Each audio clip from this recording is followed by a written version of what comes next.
أجدد التحية مباشرة من ملعب البشير في مدينة المحمدية لمتابعة مباراة الرجاء وشباب الرياضي السلمي عن الجولة الثامنة من الدوري الاحترافي لكرة القدم. المباراة التي تقام هنا في ملعب البشير أولو روجي محمد المكعازي محمود بن التيق وحمزة خبا والتشكيل الرسمي لنسور الخضر في مباراة تنطلق فادرتنا على أمل متابعة مباراة كبيرة وكبيرة جدا بين الرجاء وشباب الرياضي السلمي. البحث عن الإقناع كمحطة أولى ومن بعدها التفكير في تحقيق 3 نقاط الثمينة. الرجاء 9 نقاط اليوم، الفوز يعني صعوده للمراكز التي تؤهل للتنافس على لقب البطولة. نشتاق لمتابعة مباريات فنية يكون مستواها عالي جدا في البطولة الوطنية.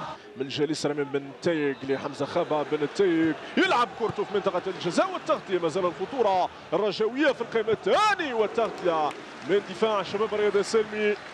ابعاد الخطوره، ضربه زاويه اخرى لنادي الرجاء الذي يحاول الوصول لمرمى الشمال عنوش اعتمادا على مصادر قوته على الاطراف. اما خط الوسط صعب جدا يمر اللاعب والكره صعب انها تمر بين الرجاء وشباب الرياضي السلمي.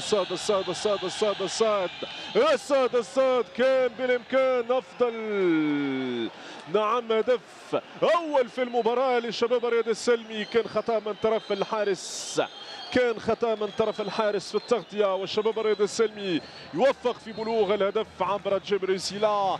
جبريل لاعب سابق للرجاء اليوم يلعب للشباب الرياضي السلمي، يختار وجهة المرمى ويتمكن من تسجيل الهدف الأول. واصبح النتيجة هدف لصفر. هنا الإعادة لما حدث. تمرير الكرة مصطفى الصاد ممتاز جدا، كان خطأ من الحارس غايم رباح. هنا الإعادة مصطفى الصاد، تسديدة لم تكن قوية. شم في حديث مع حكم الفار بخصوص ما حدث في كرة الهدف لشباب الرياضي السلمي. جبريل سيلا لاعب الرجاء الذي لم ينل فرص اللعب رفقة الرجاء لما كان لاعبا رجاويا اليوم مع شباب الرياضي السلمي، ينال كل الاتقاب من طرف زكريا عبود ومشعب المباركي في بنك بدلاء النسور. مباراة متوقفة دائما. الحكم في تواصل مع حكام الفار، هل سيستأنف المباراة بهدف لصفر أم أنه سيعود الفار؟ هشام التمسماني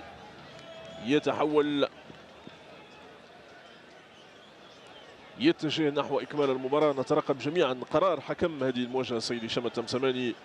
ربع ساعة أولى النتيجة هدف لصفر للشباب الرياضي السلمي. هدف لصفر في الدقيقة 14 من الجولة الأولى. قلت لكم أنه الهدف الشيء الوحيد اللي ممكن وأنه يحرر اللاعبين كلهم ويخلينا نتابع مباراة مختلفة تماما على ما تابعنا في ربع ساعة الأولى. هدف لصفر للشباب الرياضي السلمي. كرة من محمد النيري تتحول من يسري بوزوق من الطرف الأيمن. يسري بوزوق يلعبها لزكريا حضرة في التحول من الطرف الأيسر والتدخل.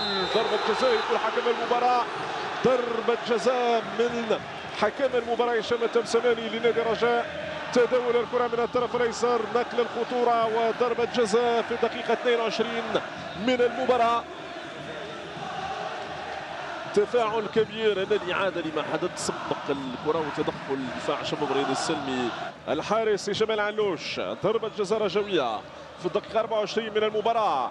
محمد النيري في تنفيذ الجزاء. نيري سدد والهدف التعادل يعيد التوازن للمباراة يا سادة. هنا في المحمدية الرجاء متعادل هدف لهدف من قدم محمد النيري. تفاعل جنوني مع المباراة هنا في مدينة المحمدية. النتيجة 1-1 ولا شيء حسم في مباراة شباب الرياضي السلمي والرجاء الرياضي. وتتحول من جديد. مونديل الكبير يبدو منزعجا لكرات مثل هذه لما تضيع في خط الوسط. تتحول هجمه مرتده للفريق وحمزه خاب. كان بالامكان وان يكون هدف رجاوي عبر حمزه خاب. تألق الحارس ودفاع شباب الرياضي السلمي. فرصه اخرى تضيع للرجاء. هنا الانطلاقه من حمزه خاب. كرة من يسري يلعب هذه المرة في القائمة الثاني بالراس كاد أن يكون الهدف وجاء الهدف وحان وقت الهدف. هدف رجاوي من كرة ثابتة هذه المرة ينجح في بلوغ المرمى. اعتلت الرؤوس الكرة لتتمكن من وضعها في مرمى الحارس هشام العلوش. تصبح النتيجة يا سادة هنا في المحمدية 2-1. فرحة سعادة لمناصري الخضر بثاني أهدافهم في هذه المباراة. للإعادة كرة ممتازة لعبها روجيولو في المرة الأولى ورجع مروان الهدودي وضعف المرمى زريدة لوحده كان الأكثر ضغطا على مرمى شباب الرياضي السلمي. كرة نحو مصطفى الصال وجبريل سيلا وتدخل الدفاع عبر جمال حركاسي يؤدي مباراة محترمة جدا. كرة تعود لشباب الرياضي السلمي. تدخل محمد النيري كرة للأمام وهشام التمسماني ينهي الجولة الأولى يا سادة بتفوق الرجاء بهدفين محققات المباراة. الرجاء حقق الأهم في الجولة الأولى لكن لا شيء حسم في المباراة ككل. تنطلق الكرة من قدم محمد زريدة نحو يسري بوسوق من الطرف الأيمن. يسري يتوغل في منطقة الجزاء من يسري بوسوق. دائما هدفين مقابل هدف وحيد. كرة للأمام نحو جبريل سيلا جبريل التدخل والمتابعة في الكرة الثانية وكان بالإمكان أن يكون أفضل مما كان من مصطفى الصاد. المتابعة من جبريل سيلا هذه المرة كان تدخل في مكان وفي محل وفي زمانه من الحارس الدولي الجزائري نحو حمزة خابا. بدنيا ممتاز جدا دائما الضغط على دفاع شباب الرياضي السلمي. كرة من زكريا حضرافي يلعبها يسري بوسوق من الطرف الايمن. بوسوق ممتازه جدا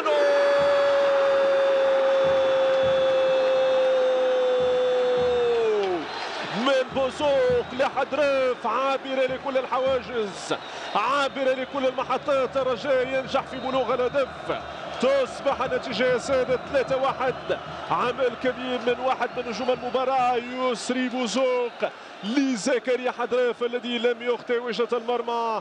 تصبح النتيجة 3-1 لنادي الرجاء أمام شباب الرياضي السلمي. سعادة كبيرة لمناصري الخضر. تفاعل جنوني مع هذا الهدف كيف لا. والهدف يقرب المسافات بين الرجاء والتفوق والظفر بنقاط هذه المباراة.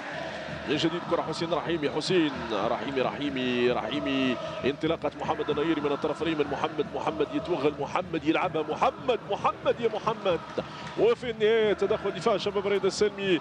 تضيع فرصة للرجاء والتحول السريع عبر شباب الرياضي السلمي من الطرف الأيسر. عماد يبحث عن انطلاقات مصطفى الصاد يراوغ يمشي عماد يحرر نفسه يحاول يحرر رفقائه. كرة في منطقة الجزاء إمكانية لشباب الرياضي السلمي ممتازة جدا. لو سجل هذا الهدف كاد ليكون واحد من اجمل اهداف البطوله. قام بمجهود خرافي الانسلال من الطرف الايسر لوحده لم يتكل على اي واحد من رفقائه. راوغ الاول ثم الثاني ومشى للثالث وحاولوا انه يخدع الحارس الذي غطى على زاويه التسديد. كان ممتاز جدا. سريدا يلعب عبد الرؤوف بنغيت يلعب من جالس للبلقسوت. بلقسوت يتحول بلقسوت عنده بن جديده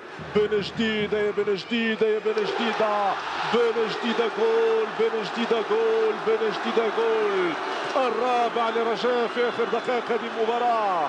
يظهر بعد غياب منذ دخول بن جديده ليضع نفسه ضمن قائمة هدف هذه المباراة. تصبح النتيجة 4-1 لمصلحة الرجاء. حصيلة هدفية قوية للرجاء طيلة دقائق هذه المباراة. 4-1 للرجاء والحكم هشام تمسماني ينهي المباراة. تفوق الرجاء 4-1. هنيئا للرجاء.